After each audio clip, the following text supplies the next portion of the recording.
Donc, vous êtes ici pour faire l'expérience de bruit.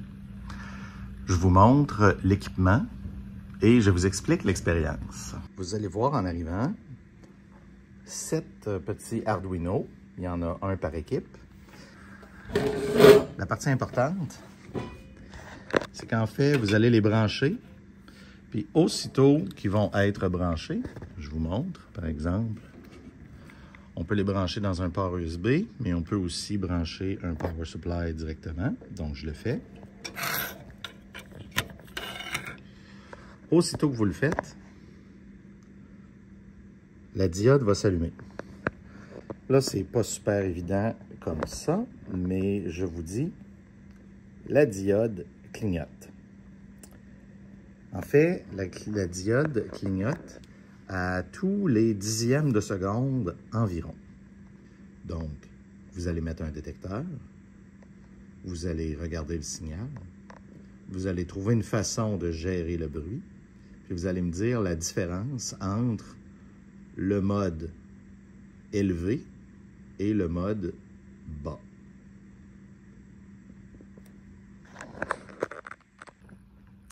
Vous avez accès à tous les détecteurs et tous les systèmes du labo. Il y a plein de détecteurs qui ressemblent à ça ici, qu'on peut mettre un tube devant.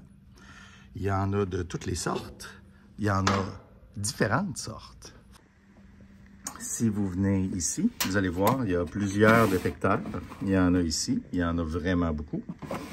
Des DET36A2, mais il y a des fois aussi des DET100A2. Donc, prenez bien vraiment le temps de regarder les modèles. Ils ont tous une batterie. Ils ont une batterie.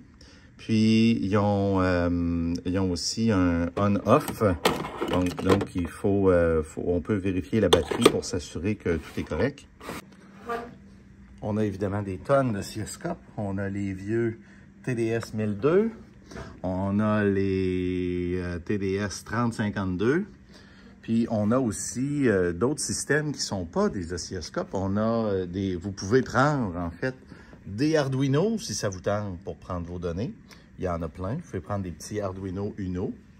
Vous pouvez prendre des Mokugo. On a quelque part que je vais trouver, que je ne trouve pas.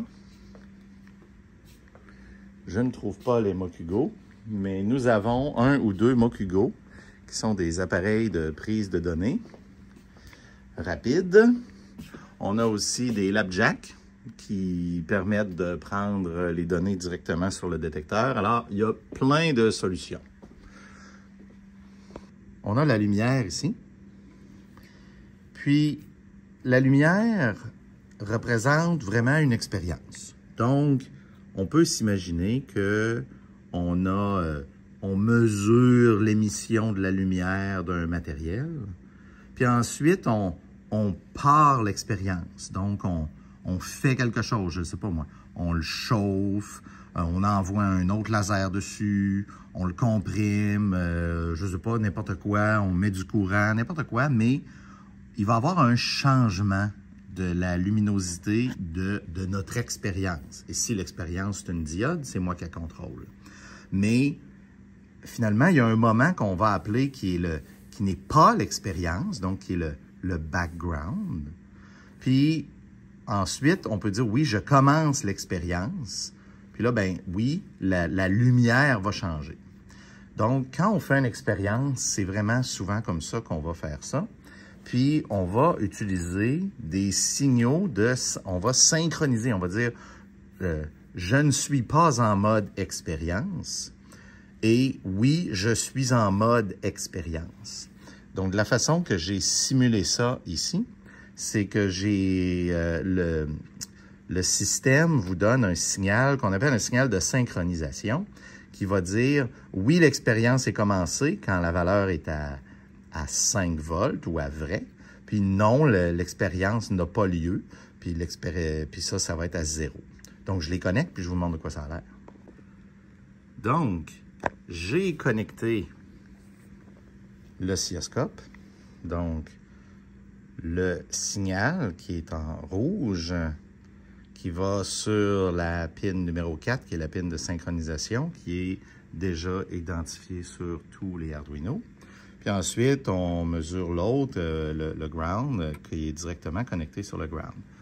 Donc, ce que ça me dit, c'est que on regarde l'échelle ici, 50 millisecondes. Donc, j'ai 100 millisecondes d'expérience parce que ici, le signal est à 5 volts. Puis, je dis 5 volts, mais en fait, le signal est à high. Puis ici, le signal est à 0 volts. Puis là, ici, il n'y a pas d'expérience. Donc, quand je vais mettre mon détecteur, je devrais voir que pendant que le signal de synchronisation est élevé, je vais voir un signal de lumière qui est plus élevé. Puis quand je vais regarder ici, je vais voir un signal qui est un peu plus faible. Dans les deux cas, ça va être très bruyant. Puis là, bien, il va falloir que je trouve comment enlever ce bruit-là. Donc, je me mets un détecteur rapidement pour voir de quoi ça a l'air. Donc, là, présentement, je le tiens avec ma main, mais vous allez faire mieux que ça. Mais on voit ici qu'il y a un signal. Okay, regardez, on voit que le signal est sur le canal 2. Donc, le 0 est en bas à 2 en bas. Là, si je bouge un petit peu, évidemment, là, le signal va changer. Mais donc, vous trouvez une façon de mettre ça stable, puis de bloquer la lumière de la salle. Puis on voit que la lumière, bon, on voit que c'est bruyant, mais on voit que le signal change un tout petit peu à chaque fois que l'expérience se fait. Donc, je veux savoir en pourcentage de combien est-ce que la lumière augmente lorsque l'expérience a lieu. Donc, je vais avoir besoin vraiment de la mesure précise de l'intensité avant l'expérience, quand le signal de synchronisation est 0, et pendant l'expérience. Donc, des questions que vous allez vous poser pour commencer, bien, il y a combien de bruit, là, présentement? Il faudrait le caractériser, ce bruit-là. Ensuite, on veut une mesure. Bien, parfait. On veut mesurer ça, mais avec quelle précision? Puis, qu'est-ce qu'on va avoir besoin comme précision? Donc, je vais devoir réduire le bruit de combien pour avoir une bonne mesure? Puis ensuite, bien, vous le faites, puis vous me dites ce chiffre-là. Il y a vraiment beaucoup de façons de le faire. Okay? Il y a plusieurs détecteurs, mais il y a aussi plusieurs façons de lire le signal. On peut le mettre à l'oscilloscope, on peut le numériser avec un Labjack, avec un Mokugo, avec un autre Arduino même que vous pouvez programmer. Il y a des tonnes de façons de le faire.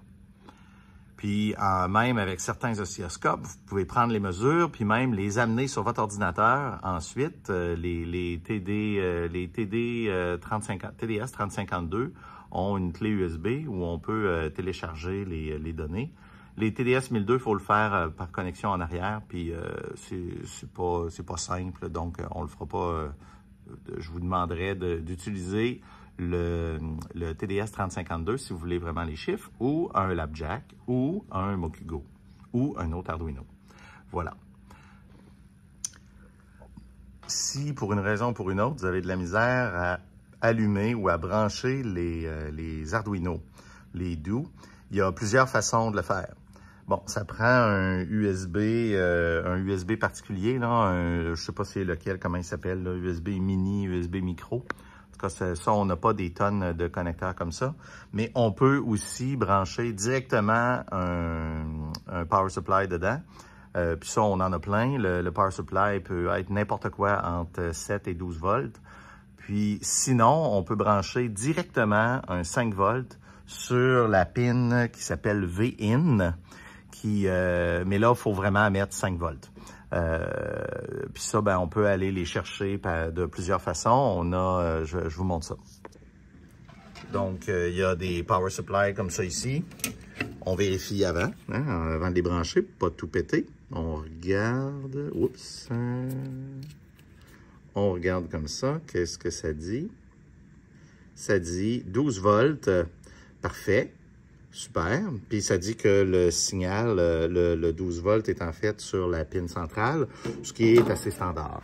Sinon, vous pourriez prendre ces choses-là ici. Puis ici, quand on l'allume, ben, on le branche en arrière. Puis quand on l'allume, il y a automatiquement un 5 volts ici qui est branché sur la ligne d'en haut. Donc, vous pourriez mettre ça ici directement sur la pin VIN, qui n'est pas très facile à voir, mais qui est la pin... Oui, et qui est la pin ici, mais il y a un petit trou dedans, donc on voit juste VI. Mais c'est la pin qui est juste à côté du ground, puis juste avant la pin A0. Voilà, donc un 5 volts ici, ou un power supply ici, ou un USB mini ou micro.